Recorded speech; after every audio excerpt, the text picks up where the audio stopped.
നമസ്കാരം, ഞാൻ ദിനേശ് സൗപർണിക. നമ്മൾ അഡീനിയം ചെടി ഇങ്ങനെ പൂവിടുന്നതിനനുസരിച്ച് ഇങ്ങനെ ഈ വീഡിയോയിൽ കാണിക്കുകയാണ് കേട്ടോ. ഇത് പാലക്കാട് കോങ്ങാമ്പാറ, വാളയാർ അടുത്ത് കോങ്ങാമ്പാറ എന്നുള്ള സ്ഥലത്താണ്. അപ്പോൾ കഴിഞ്ഞ ദിവസം ഒരാൾ വന്നിട്ട് തിരിച്ചു പോയി. കാരണം എന്താ വെച്ചാൽ ഞാൻ പറഞ്ഞിട്ടുണ്ടായിരുന്നു 4:30-ക്ക് ശേഷം ഞാൻ ഇവിടെ എത്തുള്ളൂ. അപ്പോൾ നിങ്ങൾ ഇപ്പോൾ നാളെ ഞായറാഴ്ചയാണ്, നാളെ ഇവിടെ ഉണ്ടായിരിക്കും. നിങ്ങൾക്ക് വരണം എന്നുള്ള ആളുകൾ നേരിട്ട് വിളിക്കണം കേട്ടോ, വിളിച്ചിട്ട് വരണം. കാരണം കുറേ ചെടികൾ ഇവിടെ ഉണ്ട്. നമ്മളെ പല പല സ്ഥലത്ത് ഫ്രണ്ട്സിൻ്റെ വീട്ടിലും റിലേറ്റീവ്സിൻ്റെ അടുത്തൊക്കെ ആയിട്ട് കുറേ ചെടികൾ പല സ്ഥലത്തും വളർത്തുന്നുണ്ട്. നമുക്ക് ആവശ്യമുള്ളത് എവിടെന്ന് വെച്ചാൽ അവിടെ നിന്ന് എടുക്കുക, കൊണ്ടുവരിക, അങ്ങനെയാണ് ചെയ്യുന്നത്.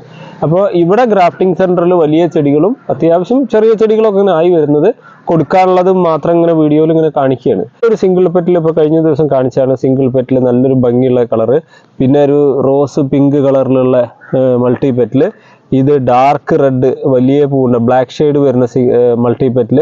ഇതൊരു പ്രത്യേക റെഡാണ് കേട്ടോ, ഒരു പ്രത്യേക കളറ് റെഡ് വരുന്ന പൂവാണ്.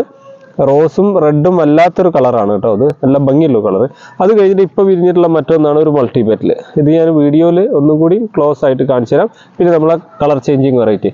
ഇതിൽ കുറേ ചെടികൾ മൾട്ടി ഗ്രാഫ്റ്റ് ഉണ്ട്. മൾട്ടി ഗ്രാഫ്റ്റൊക്കെ കുറേ ഇപ്പം ഇങ്ങനെ ബുക്കിംഗ് ആയിക്കൊണ്ടിരിക്കുക. ഒരു ചെടിയുമേ 2, 3, 4 കളറൊക്കെ വരുന്നതൊക്കെ ബുക്കിംഗ് ആയിക്കൊണ്ടിരിക്കുകയാണ്. നിങ്ങൾക്കും ഇങ്ങനെ മൾട്ടി ഗ്രാഫ്റ്റ് പ്ലാന്റ് വേണമെങ്കിലേ ബുക്ക് ചെയ്ത് വെക്കാം കേട്ടോ. പിന്നെ എന്താണ് ഇതിൻ്റെ വെച്ചാൽ കൃത്യമായ വളപ്രയോഗം, കൃത്യമായ പരിചരണം, എന്നാൽ നല്ലോണം പൂടും. അത് ആരുടെ ആയാലും.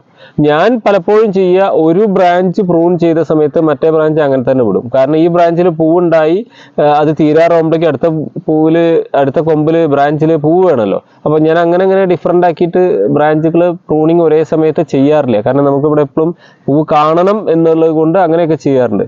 വൈകുന്നേരം 4:30-ക്ക് ശേഷം മാത്രം വിളിക്കുക കേട്ടോ. വിളിച്ചിട്ട് നമ്മൾ അവൈലബിലിറ്റി നോക്കുക, അതിനനുസരിച്ച് നിങ്ങൾക്ക് പറയാം. ഇതേപോലെ മുല്ലത്തോട്ടവും നിങ്ങൾക്ക്, കുറ്റിമുല്ലയുടെ തോട്ടവും നിങ്ങൾക്ക് കാണാം. Okay, thank you.